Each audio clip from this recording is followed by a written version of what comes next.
Partnership का second जो chapter और आपकी बुक के अकॉर्डिंग थर्ड जो चैप्टर बनता है, change of profit sharing ratio among the existing partner. मतलब कि जो वर्तमान में साझेदार है उनके बीच में यदि लाभ हानि का परिवर्तन हो, यानी कि वो चेंज करे अपने लाभ हानि के रेशो को, तो क्या क्या चीजें होंगी।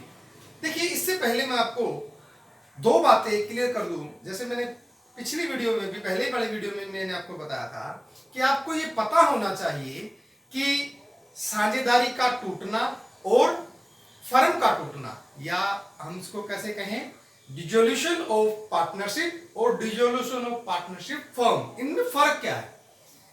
कोई भी अगर पार्टनरशिप चल रही है, किसी भी कारण से टूटती है, टूटने का मतलब है यदि दो साझेदार हैं और वो अपने लाभ हानि को बदल रहे हैं, तो इसका मतलब सीधा सा है पार्टनरशिप टूट गई।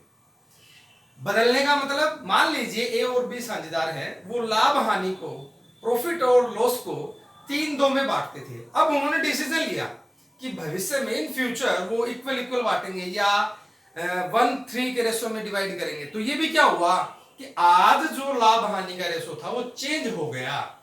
इसका मतलब साझेदारी टूट गई, फर्म नहीं टूटी, फर्म चलती रहेगी।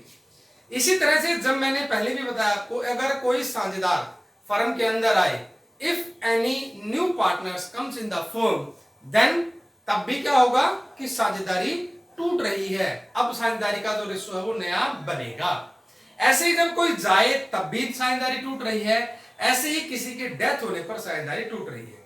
अब मैं आपको अगर इसको एक्सप्लेन करें, इस बात को समझाएं, तो सीधा सीधा सा अर्थ क्या है, यदि किसी कारण से साझेदारों के, पार्टनर्स के रेशोज में, लाभ हानि बांटने में कोई चेंजेस आता है किसी भी प्रकार का, चाहे वो वर्तमान साझेदार है, चाहे किसी साझेदार के आने पर, चाहे किसी के जाने पर, या किसी की मृत्यु पर, आप ये ध्यान रखेंगे आगे के जितने भी चैप्टर्स है उसको दो भागों में बांट सकते हैं। एक मैंने बताया था डिसोल्यूशन ऑफ पार्टनरशिप फर्म, जो एक ही है, लास्ट चैप्टर होगा। इससे पहले के जितने चैप्टर हैं, यानी कि किसी साझेदार के आने पर, किसी साझेदार के जाने पर, किसी की डेथ होने पर, या वर्तमान में जो साझेदार है, प्रेजेंट में जो साझेदार काम कर रहे हैं, पार्टनर्स काम कर रहे हैं, अगर उनके रेशोज में चेंजेस आती हैं, परिवर्तन आते हैं, वो भी क्या कहलाएगा, साझेदारी का टूटना। इसको दूसरे वर्ड में करते हैं रिकॉन्स्टिट्यूट ऑफ पार्टनरशिप। इसका मतलब क्या हुआ, साझेदारी का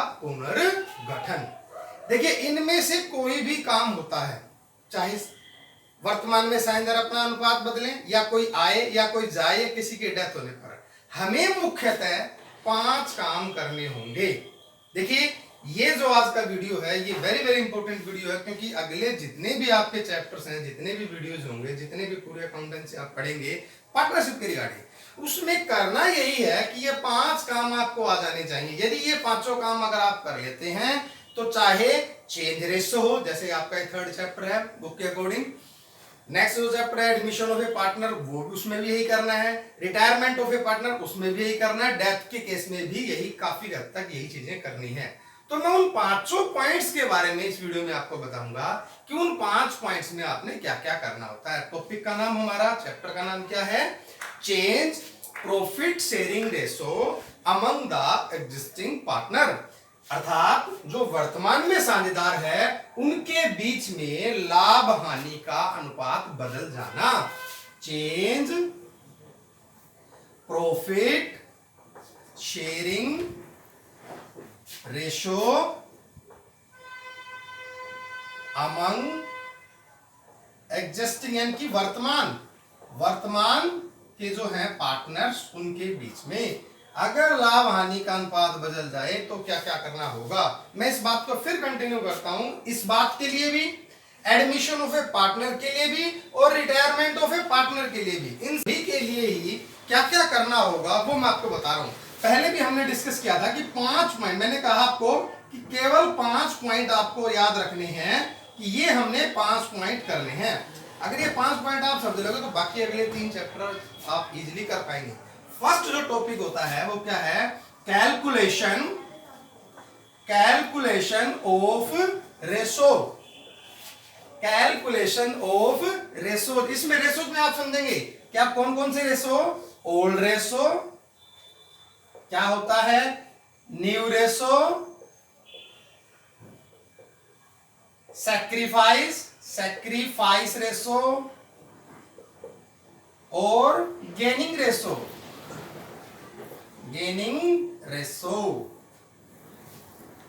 मतलब ये हुआ, अगर साझेदार वर्तमान में हैं, जो काम कर रहे हैं, जिस अनुपात में वो अपना लाभ हानि बांटते हैं, उस रेशो को हम क्या कहेंगे? Old ratio.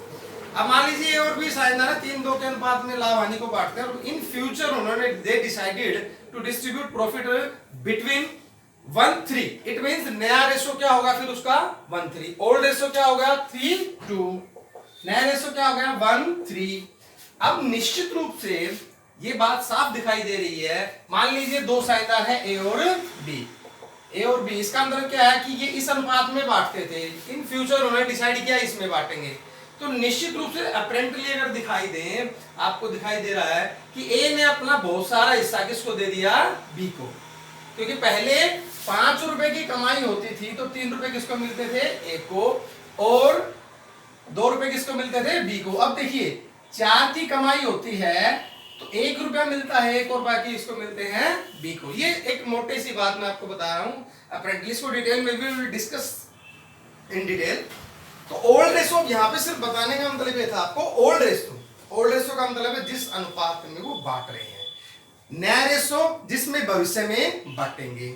अब इसमें एक व्यक्ति ने अपना हिस्सा छोड़ा है और एक व्यक्ति को पहले से हिस्सा ज्यादा मिला है। जिसने छोड़ा है, दोबारा से रिपीट कर रहा हूं, इस बात को आप अगले सभी चैप्टर्स के लिए लागू करेंगे। जिसने अपना हिस्सा वर्तमान में छोड़ा है, उस हिस्से को हम क्या कहते हैं? Sacrifice ratio. और जिसको मिला है पहले की तुलना में ज्यादा, जिसको पहले की तुलना में ज्यादा मिला है, जितना मिला है उसको हम क्या कहते हैं? गेनिंग। तो देखिए, जब अगर साझेदार लाभ हानि को बदलते हैं, उस केस में भी आपने पहला पॉइंट क्या करना है? रेशो की कैलकुलेशन करनी है। कैलकुलेशन ऑफ रेशो कितने होते हैं? ओल्ड, न्यू, गेनिंग और सैक्रिफाइस गेनिंग। एक को मिलना है, एक को छोड़ना है। ये आप हम इस चैप्टर में डिटेल से और पढ़ेंगे। दूसरा क्या होगा? Valuation of goodwill and it's treatment. Valuation of goodwill and it's treatment. देखिए, मैं जब बोलता हूं, स्पेल करता हूं, आप जरूर उसको सुने ध्यान से। कई बार बोर्ड से साफ पिक्चर नहीं आती, तो इसलिए उसको जरूर ध्यान से सुने। मैं बोल रहा हूं कि valuation of goodwill and it's treatment. इसका क्या मतलब है कि गुडविल की जो फर्म है जिसमें वो काम कर रहे हैं, उसकी गुडविल क्या है। अब गुडविल को भी हम we will discuss in detail, हम इसको डिटेल में पढ़ेंगे कि गुडविल है क्या। गुडविल क्या है, अगर मोटे तौर से समझाया जाए आपको इन ब्रीफ, गुडविल का मतलब है संबंधों और प्रसिद्धि से होने वाला लाभ। या और इसको देसी हिसाब में बिल्कुल आसान शब्दों में मैं इसको एक्सप्लेन करूं तो इसका मतलब क्या है? गुडविल से अभिप्राय, ख्याति से अभिप्राय यह होता है कि पुराने ग्राहक पुरानी दुकान पर ही जाते हैं, या किसी व्यक्ति का नाम हो जाना, किसी ब्रांड का नाम चल पड़ना, उसको क्या कहते हैं? गुडविल। आप अपने दैनिक व्यवहार के जीवन में देख सकते हैं। जैसे हम अगर ये कहें कि हल्दीराम का मतलब नाम है, उसकी गुडविल है, उसकी चीजें औरों से कुछ ना कुछ ज्यादा पैसे में मिलेंगी। ऐसे ही बिजनेस में भी किसी भी चीज का, और आप जैसे कोलगेट है, किसी का ब्रांड अगर नाम चल रहा है, किसी का नाम चल गया, यानी कि उसको पब्लिक में पहचान है। जिस व्यक्ति की, जिस वस्तु की, जिस प्रोडक्ट की जो पहचान है, जिसके उस द्वारा उसका नाम है, उस नाम को ही, नाम और प्रसिद्धि को ही क्या कहते हैं? गुडविल। तो जो फर्म है, जिस फर्म में वो लोग काम कर रहे हैं, उस फर्म की पूरी गुडविल कितनी है, इसकी कैलकुलेशन करना। क्योंकि कैलकुलेशन करने के तरीके हैं, वो आपकी बुक में भी, वो मैं आपको एक्सप्लेन करूंगा कि गुडविल को कैलकुलेट, किसी भी फर्म की, किसी भी व्यक्ति की, किसी भी प्रोडक्ट की, भाई तेरी वैल्यू कितनी है, तेरी कीमत कितनी है, आज अगर हम तेरे को बेचें तो तेरा कितने पैसा बाजार में मिल जाएगा, इस चीज की कैलकुलेशन करना, इस बात की गणना करना, कैलकुलेशन करना ही क्या कहलाता है? गुडविल। हम इस चैप्टर में भी, एडमिशन वाले में, रिटायरमेंट वाले में, सब में ही जो कैलकुलेशन करने की हमारा ++ टू लेवल वो है, वो 3 विधियां हैं हमारे पास। हम उसको बोलेंगे average profit method, super profit method and capitalisation method. वही बात इसको we will discuss in background, discuss करेंगे डिटेल में। अभी आप सिर्फ इतना ही समझें कि गुडविल का मतलब क्या है, संबंधों और प्रसिद्धि से होने वाला लाभ। किसी व्यक्ति की भी गुडविल हो सकती है। जैसे अब हम बात करें अकाउंटेंसी में, डीके गोयल सर की क्या है, गुडविल है। उसकी बुक्स लगभग सीबीएसई बोर्ड हो या हरियाणा बोर्ड हो सभी में लगती है। इनका क्या है, नाम है, उनकी प्रसिद्धि है, उन्होंने इतने सालों में गुडविल कमाई है, तो उसको क्या कहेंगे, गुडविल है, उनकी बुक की गुडविल है। ऐसे ही किसी व्यक्ति की, किसी प्रोडक्ट की नाम हो सकता है, उसको हम क्या कहेंगे, गुडविल। गुडविल को बहुत अच्छे से करना है, थ्योरी का क्वेश्चन भी इसमें बनता है, न्यूमेरिकल भी आता है, बहुत अच्छे से इस टॉपिक को हम और भी एक दिन पूरी वीडियो में इसको लेंगे, पूरे एक दिन की वीडियो पर बनाएंगे। नेक्स्ट हमारा क्या है, इट्स ट्रीटमेंट। ट्रीटमेंट का क्या मतलब होगा, ट्रीटमेंट से अभिप्राय है कि जो गुडविल है उसको साझेदारों के बीच में उनकी एडजस्टमेंट कैसे करनी है। ट्रीटमेंट का मतलब सिर्फ यही है, दो साझेदार है तो उनके बीच में कैसे ट्रीटमेंट होगा, जब कोई आएगा तब कैसे ट्रीटमेंट होगा, जब कोई छोड़ के जाएगा तब कैसे ट्रीटमेंट होगा। तो ट्रीटमेंट का मतलब है उसका उपचार। जो हमारे पास गुडविल है, सबसे पहला काम क्या होगा, उस एंटायर फर्म की गुडविल कितनी है, इसकी कैलकुलेशन के लिए मैंने आपको क्या बताया, 3 तरीके हैं, वो तीनों तरीके हम डिस्कस करेंगे। जब हमारे पास ये हो गया कि इतनी गुडविल है, तो उस गुडविल को बांटना कैसे है इस चैप्टर में, यानी कि जब रेशो चेंज हो तब गुडविल का ट्रीटमेंट क्या होगा। दोबारा से सुने, जब चेंज रेशो हो जाएगा तब गुडविल का ट्रीटमेंट कुछ अलग होगा। एडमिशन के टाइम पे कुछ और एंट्रियां होंगी, रिटायरमेंट के टाइम पे कुछ और एंट्री होंगी, सभी में हम पढ़ेंगे, लेकिन पढ़ना यही है कि गुडविल उस फर्म की है कितनी। सबसे पहला काम आपने यह करना है। नेक्स्ट, इसके बाद हम क्या करेंगे, transfer all reserve and accumulated profits. Means देखिए इसका मीनिंग क्या है, जो उन्होंने रिजर्व इकट्ठे कर रखे थे। रिजर्व का मतलब, अब रिजर्व भी हम डिटेल में पढ़ेंगे, वैसे तो हमने प्लस वन में एक चैप्टर पढ़ा है रिजर्व का, हमने एक चैप्टर पढ़ा आपका कि रिजर्व और प्रॉफिट का एक्यूमुलेटेड का क्या मतलब है। रिजर्व का मतलब ये होता है वह लाभ का हिस्सा जो भविष्य में हानियों के लिए रोक के रख लिया जाता है, उसे हम क्या कहते हैं, रिजर्व। ये बैलेंस शीट की लायबिलिटी में दिखाया जाता है। तो जो बैलेंस शीट की लायबिलिटी है उसके अंदर जितने रिजर्व दिखा रखे हैं, या प्रॉफिट को रोक के सीधा सीधा दिखा रखा है, उस प्रॉफिट को और रिजर्व को, रिजर्व का नाम एक रिजर्व किसी चीज के लिए हो सकता है, जैसे वर्कमैन कंपनसेशन रिजर्व किसी पर्टिकुलर नाम के लिए, यानी कि वर्कमैन कंपनसेशन का मतलब किसी कर्मचारी के भविष्य में कोई चोट लग जाए, कोई और घटना हो जाए तो उसको देने के लिए। रिजर्व फॉर कंटीजेंसी नाम रख दिया जाए, रिजर्व हो गया। एक्यूमुलेटेड प्रॉफिट, सीधा प्रॉफिट रोक के रख लिया जाए, ये हमने प्रॉफिट अभी रख रखा, बाद में इसका डिस्कशन करेंगे।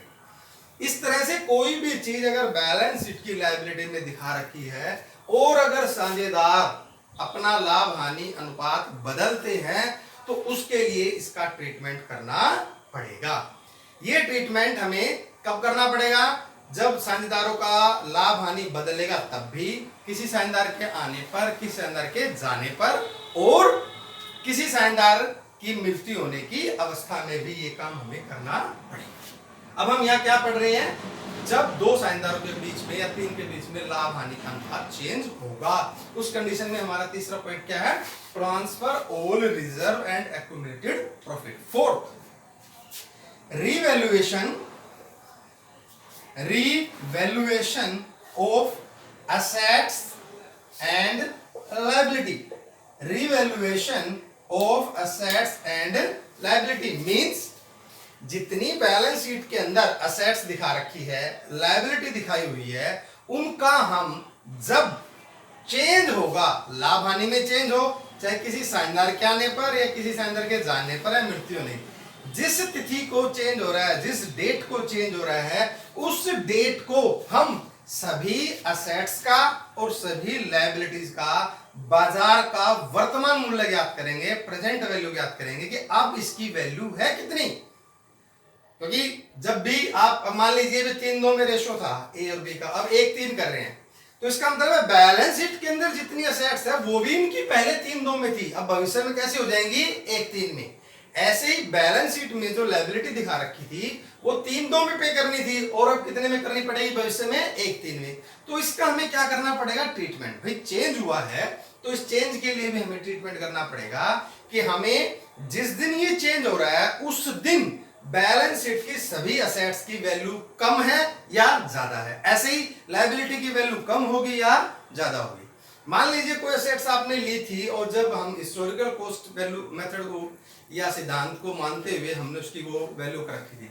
हमने कोई जमीन ली थी या दुकान ली थी फर्म के अंदर, उसकी वैल्यू उस समय 10 लाख थी। अब वो दुकान की कीमत बढ़ जाती है, उस जमीन की कीमत बढ़ जाती है, उसकी कीमत आज के दिन ज्यादा है। तो आज के दिन जितनी कीमत है उसकी कीमत को हमें वो आंकना होगा, और जो प्रॉफिट होगा वो उन दोनों के बीच में बटेगा। ऐसे ही जब हमने फर्नीचर लिया था या मशीन ली थी, उसको उसी कीमत पे दिखा रखा है। अब 5 साल या 7 साल होने के बाद उसकी कीमत निश्चित रूप से घट गई। अब घटी हुई कीमत के लिए क्या करेंगे? दोबारा से वैल्यू करेंगे। तो इसका मतलब क्या हुआ कि जितनी भी असेट्स है, जितनी भी लायबिलिटी है, उनका दोबारा से हम पुनर्मूल्यांकन करेंगे। या तो कम होंगे वो या ज्यादा होंगे, और वो किसके बीच में बांट दिया जाएगा? ओल्ड साझेदार, ओल्ड पार्टनर्स के बीच में, ओल्ड रेशो का जो उनका अनुपात है उसके बीच में। नेक्स्ट जो लास्ट है इसका वो क्या है? Adjustment of capital. Adjustment of capital, इसका क्या मतलब है? एडजस्टमेंट ऑफ कैपिटल का, एडजस्टमेंट ऑफ कैपिटल का मीनिंग क्या हुआ कि जो फर्म में पूंजी लगा रखी थी पुराने साझेदारों ने, अगर ये चेंज होता है तो उनकी पूंजियां भी चाहे तो वो चेंज कर सकते हैं, चेंज होंगी, उनकी पूंजियां चेंज होगी। या किसी साझेदार के आने पर फर्म की जो कैपिटल लगी हुई है टोटल, वो कितनी होगी?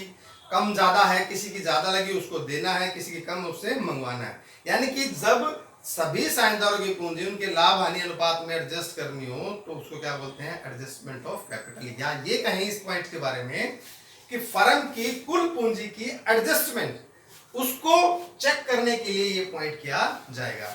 आई रिपीट अगेन, दोबारा सुनिए इस चीज को, कि हमें चाहे चेंज रेशो करना है, चाहे एडमिशन करना है, चाहे रिटायरमेंट करना है, चाहे डेथ के केस में, ये 5 पॉइंट अगर हमें आ जाते हैं तो पार्टनरशिप मोर देन 80% आपकी कवर हो जाती है। इसके बाद छोटी छोटी बातें रहती हैं जो आपको करनी चाहिए। आज का इसका जो मैंने अभी आपको बताई ये सारी बातें, अगर मोटे तौर पे वही इसका हरियाणवी सार जो डिमांड आती है बार बार में, हरियाणवी सार, हरियाणवी में अगर इसको छोटे रूप में बताऊं, इसे समरी करूं, हरियाणवी सार में क्या कहेंगे कि यदि किसी भी कारण से पार्टनर अपना लाभ हानि का अनुपात बदले, या कोई आवे या कोई जावे या कोई मर जावे, 4 कारण है, 4 कारण में कोई भी कारण हो, ये 5 पॉइंट अगर डिस्कस कर ला आप तो सारा काम ठीक। इसके अलावा कुछ नहीं करना, सिर्फ ये 5 पॉइंट अपना आने चाहिए।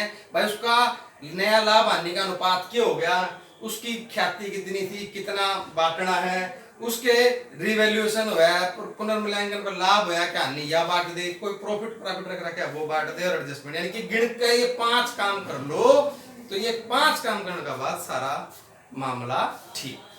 Thank you very much.